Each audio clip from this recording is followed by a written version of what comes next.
Foot.fr, fournisseur officiel de football.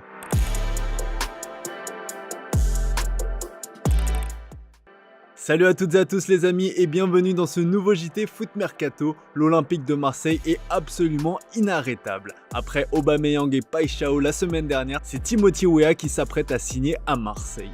L'ancien Titi du PSG va être prêté avec obligation d'achat par la Juventus. Comme le veut la tradition, l'attaquant a été accueilli par un bain de foule à sa sortie de l'aéroport. Un accueil qui a ému le joueur de 25 ans et qui l'a poussé à faire une promesse à ses nouveaux supporters.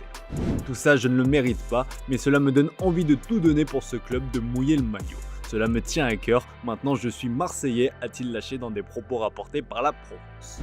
L'OM réalise un mercato historique, on vous a d'ailleurs sorti une vidéo sur notre chaîne secondaire à ce sujet, je vous invite à aller y jeter un œil. Les supporters marseillais mangent bien cet été, qu'on se le dise clairement, et ils sont loin d'être rassasiés, à l'image de Pablo Longoria et de Mehdi Benassia qui ont encore prévu de faire des gros coups. Comme expliqué dans le JT d'hier, la piste Edon Zegrova est à l'étude. Ce mercredi, la presse anglaise évoque la folle rumeur Harry Maguire. Selon le Daily Mail, Fenerbahçe, Beşiktaş, Galatasaray mais aussi Monaco et l'OM surveilleraient de près son avenir. Point important, le défenseur anglais sera libre l'été prochain et pourra donc discuter avec n'importe quel club à partir de janvier si les négociations concernant une prolongation n'avancent pas. D'après le média anglais, Manchester United souhaite conserver son joueur. 5 offres ont ainsi été repoussées cet été. A noter pour le moment qu'aucune discussion formelle n'a encore eu lieu. Maguire touche actuellement 220 000 € par semaine, un gros salaire qui sera assumé en cas d'arrêt. Qui dit toutes ces recrues dit forcément départ puisque tout le monde ne pourra pas jouer. En attaque, l'arrivée d'Aubameyang pourrait pousser Neal Maupay vers la sortie. Propriété d'Everton, le Français s'était engagé sous la forme d'un prêt avec option d'achat obligatoire. Celle-ci a été levée après une saison durant laquelle l'ancien joueur de Nice aura marqué 4 buts et délivré 4 passes décisives en 24 apparitions, toutes compétitions confondues. Malgré les incertitudes liées à son avenir, Maupay avait confirmé qu'il serait toujours olympien en fin de saison dernière. Sous contrat jusqu'en juin 2028, le natif de Versailles est désormais poussé vers la sortie. Et pour faciliter sa vente, l'OM a fixé un prix plutôt attractif puisqu'ils attendent 5 millions € selon nos informations. Mais même avec ça, les prétendants ne se bousculent pas. Photomatch évoque un fort intérêt de Trabzonspor qui discuterait à son sujet. Mais d'après nos informations, les Turcs n'ont pas forcément avancé sur cette piste. Sassuolo s'était renseigné en juillet pour compenser le départ d'Armand Llorente vers Sunderland, mais ce deal a capoté. Un temps intéressé, le RC Lens est aussi passé à autre chose. À Monaco, Magnès Akliouche est courtisé par les plus grands clubs européens comme le PSG, le Barça, Arsenal et Manchester City, mais aucun des clubs cités n'est passé à l'action. Ce mercredi, Bild révèle que le Bayer Leverkusen est très intéressé par l'espoir français. Son profil, ses qualités et son énorme potentiel font de lui un joueur très apprécié par les dirigeants allemands. Ces derniers suivent le joueur depuis de longs mois et ont même échangé à son sujet. Ils estiment qu'une offre de 50 millions € ou moins pourrait convaincre l'ASM qui espérait 70 millions € il y a quelques mois. Reste à savoir si Monaco est prêt à dire oui et si Magnès Akliouche est intéressé par cette option. Ce qui est sûr, c'est que Leverkusen est confiant selon le quotidien allemand. Leverkusen dispose en tout cas de la manne financière suffisante pour conclure ce transfert avec la vente XXL de Florian Wirtz à Liverpool. Le LOSC de son côté cherche toujours le successeur de Lucas Chevalier en instance de départ au PSG. Arnaud Tenas a été proposé selon nos informations mais les Dogs ont refusé. Comme révélé, le club nordiste suit Dominique Grève de Majorque qui est aussi dans le viseur de l'OL. Selon nos informations, une nouvelle piste émerge aujourd'hui au Portugal. La cellule de recrutement s'est arrêtée sur le nom de Ricardo Velho. Le gardien est dans une situation sportive compliquée puisque son club de Farense est relégué et évoluera en deuxième division portugaise. Il est inimaginable pour le portier de 26 ans de rester, lui qui rêve de retrouver la Seleção après y avoir goûté une fois. Ricardo Velho est sous contrat jusqu'en juin 2020. À l'étranger, Manchester United a enfin trouvé son nouvel attaquant. Après avoir essuyé de nombreux revers, les Red Devils s'apprêtent à mettre la main sur Benjamin Sesko, le buteur du RB Leipzig. Comme expliqué ce matin, les dirigeants mancuniens ont formulé une offre de 75 millions € plus 10 de bonus. Newcastle offre une partie fixe plus élevée de 82,5 millions €, mais Sesko donne sa préférence à Manchester United. Selon le journaliste Fabrizio Romano, l'accord est total, l'attaquant slovène va signer chez les pensionnaires d'Old Trafford jusqu'en 2030. Après avoir dépensé sans compter, Chelsea est passé en mode dégraissage intensif. Les Blues ont même décidé d'employer les grands moyens puisque 9 joueurs ont été supprimés de l'équipe première sur le site internet du club. Parmi ces 9 éléments, on retrouve notamment 2 Français, Axel Disasi et Leslie Ugochukwu. Le premier est dans le viseur de Neom alors que le second va bientôt s'engager à Burnley. Autres joueurs transformés en fantômes sur la page effective de l'équipe première, Raheem Sterling, Ben Chilwell, Armando Broja, Chukwuemeka, David Dastro Fofana, Renato Vega et le jeune Alfie Gilchrist. Christopher Nkunku est quant à lui toujours présent dans l'effectif du club londonien et pour cause, le français ne trouve pas preneur malgré un bon de sortie accordé par sa direction. S'il a été cité dans de nombreux clubs, il a toujours été considéré comme la seconde voire troisième option.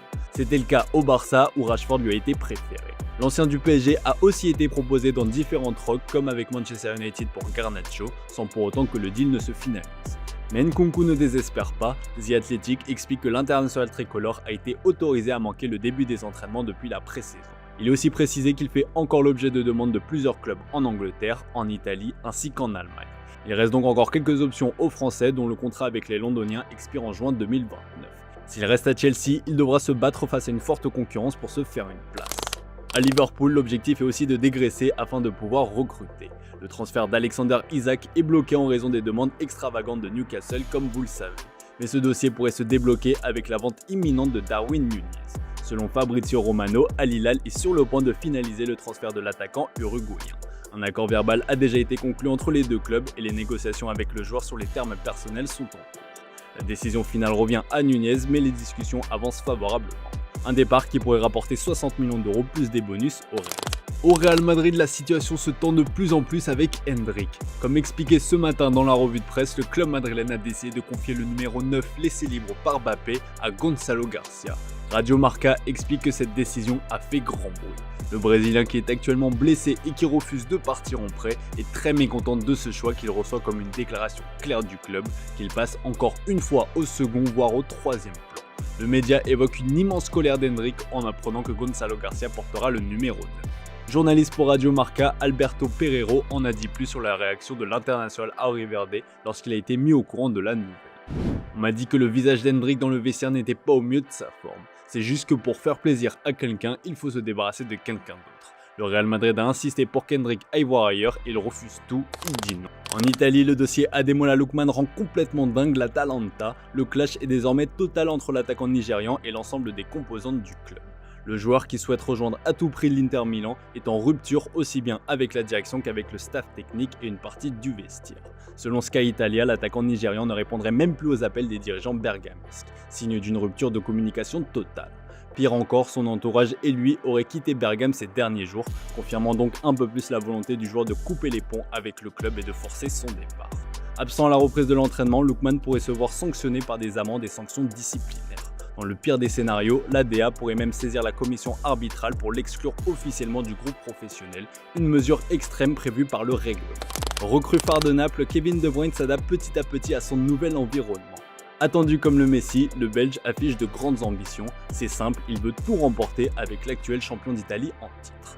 Le milieu de 33 ans a aussi évoqué la différence de méthode entre Pep Guardiola et Antonio Conte à l'occasion d'un entretien au Corriere dello Sport. C'est dur, très différent de l'Angleterre, mais je suis content de ce que nous faisons. Pep est probablement un peu plus axé sur le contrôle du ballon et la possession, tandis que Conte est un peu plus structuré dans le jeu et se concentre beaucoup sur la mentalité. Pep travaille davantage sur la zone, il y a quelques différences mais chaque entraîneur a ses propres principes et caractéristiques. Une chose est sûre, tout le monde en Italie a hâte de voir le maestro belge à l'œuvre. On passe aux officiels du jour, après Santiago Hidalgo et Mario Sauer, Toulouse accueille Abou Francis. Le milieu de terrain ghanéen évolue depuis 3 ans au Cercle Bruges en Belgique. Le TFC a déboursé 2,5 millions d'euros pour acheter la dernière année de son contrat. Très actif sur le marché des transferts, le Havre a officialisé l'arrivée de Younes Namli. Âgé de 31 ans, le milieu offensif danois d'origine marocaine s'est engagé pour une saison avec le club normand. L'Ajax Amsterdam vole une pépite de la Masia. Eloi Gomes, jeune milieu de terrain de 16 ans qui évolue jusqu'ici avec les équipes jeunes du Barça, va poursuivre sa carrière à l'Ajax. Le club néerlandais vient d'annoncer la signature d'un contrat de 3 ans pour le Catalan. Estevao est officiellement un joueur de Chelsea. Acheté contre 34 millions d'euros sans compter les bonus à Palmeiras, l'ailier de 17 ans a visité les installations des Blues aujourd'hui. Il avait terminé la saison avec le club brésilien en disputant notamment la Coupe du Monde des clubs. Estevao avait notamment fait forte impression face à Chelsea en quart de finale. Allez, comme d'hab les amis, on se quitte avec l'image du jour. Florian Thauvin va rejoindre le RC Lens comme révélé en exclusivité. L'ancien de l'OM a atterri hier à Lens et a été accueilli par une foule en délire, je vous laisse mater ça. Très belle soirée à vous les amis, merci pour votre fidélité, on se retrouve dès demain pour de nouvelles vidéos sur Foot Mercato.